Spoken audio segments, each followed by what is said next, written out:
back, Todd and Chris, after we did some parts washing and got it out of the big transmission dishwasher. Dishwasher. As Todd likes to call it. So we're back at it now. What we got here is your input drum, your overdrive drum, excuse me, your reverse input drum.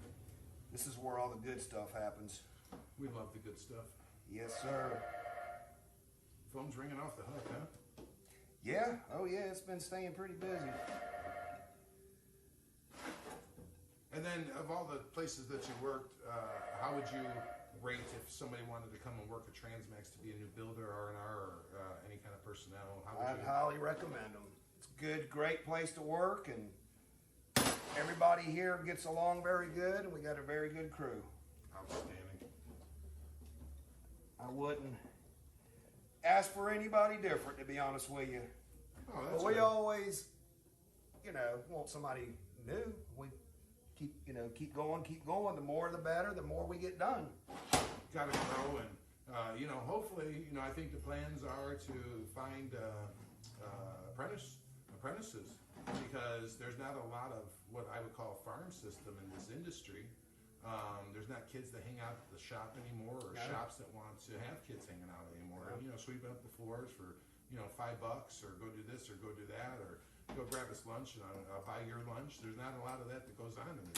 No, there's not a lot of people that are getting involved in this business like they did back in the days. Yeah. It's always a pleasure to find somebody that wants to do it and wants to learn. Yeah. And that learning is the biggest challenge nowadays, finding employees that are actually conscientious employees that care, that want to be part of a team, like you mentioned earlier. Right. That's a hurdle unto its own.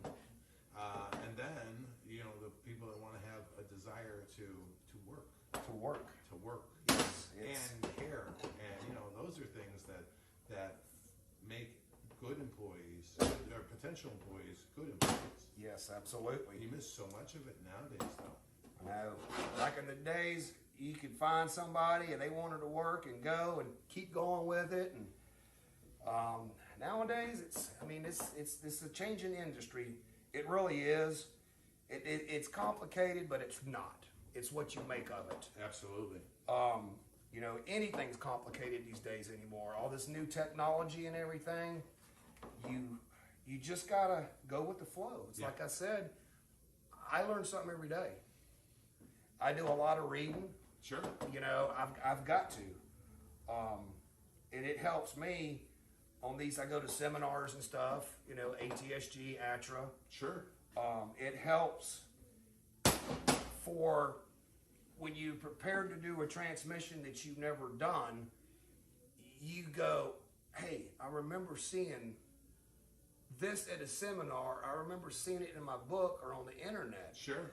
And you go back to it and you go, well, this is what caused that problem. So you address it, you correct it, you see if it's a valve body problem, you see if it's a cooler flow problem. Sure. You see, there's so many, if it's an engine performance problem again. It is process of elimination a lot of times, but so many people are in such a rush. Yeah. Just to complete a task instead of do a job. Exactly. And you all across every industry nowadays. And we'll talk about Twitter just for a moment, because that's the hot buzz in the business world. What's going on? They had over 7,500 employees. Wow. Now, Elon Musk cut down to less than 2,500. I believe the last number was. Really? In a month? In a month. And they're doing more business. They're doing more business than they were. More business, with 3 times the employees. Huh. Isn't that amazing? Isn't that crazy? Yeah. So you've got the people that are left, and Elon Musk always said, I don't know how much you follow him, but he always said, even when he started out with Tesla, and he was with I forget the name of the company that PayPal bought, and then he got a big payout, and then PayPal was bought by eBay, so that's where he made his initial money. But he almost lost everything. And Tesla wasn't going well. SpaceX was blowing up rockets. It was just bad news. One thing after another. He was sleeping on friends' couches. And he had said that a small group of highly motivated people will always be able to accomplish more than a big building full of people that don't care. Yes. Yes. Yeah. So, and that's huge. But yeah, he was sleeping on people's couches and everything. He was almost bankrupt. He put his last money into Tesla before it actually then started taking off. He had it all. It was all invested. Wow. And that man was, and as it is now, he sleeps in a 600, or he lives in a 600 square foot place or something. Yeah, I heard about that. Yeah, he just doesn't care. Yeah. And people think that they can intimidate him and they can do this. Elon Musk doesn't care about anybody what they say. So, and when he was on Saturday Night Live, he announced he had that Asperger's disease, which I guess is, I don't know enough about it to really comment, but I think it's something to do with social awkwardness. And look at what the guy's accomplished. I mean, he's a hard-working guy. Yes, he is. His mom was interviewed, May Musk, because she's a doll. She said, well, weren't you worried that your two sons went off to New York City with $2,000 in their pocket? My boys? No. No. No. Yeah, so. Knew better, huh? Yeah. Alrighty. Back to the press. Back to the press. We gotta put the snap ring in there, what they call it. A lot of snap rings in these, huh? Yes, sir. There's a ton of them. There is a bunch. Almost too much. Too many. Yeah.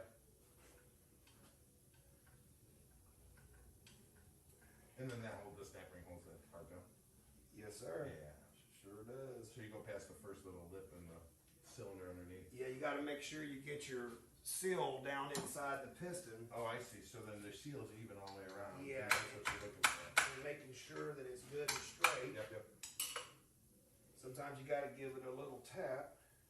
Yep. And then it goes right down in place. And again, the good thing about this press is You don't have to hold your foot there. I don't have to stand there. Play teeter-totter. Like a teeter-totter. Exactly. Love that. Exactly. They both work good, but I use this one a lot more than I do that one. Seems like a pretty simple mechanism to save a lot of time and effort. Yes, it does.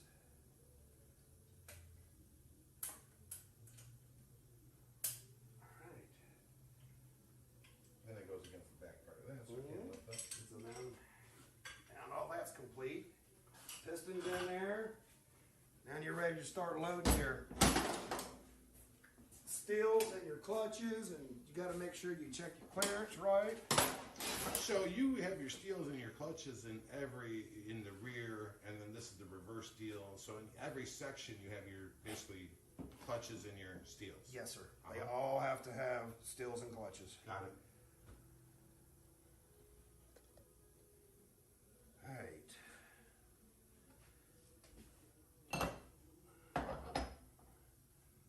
So, put our new cylinder rings on here.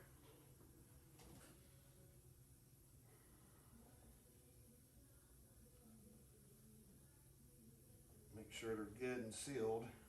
I like to use the green grease on these because the green grease is thicker. Mm-hmm.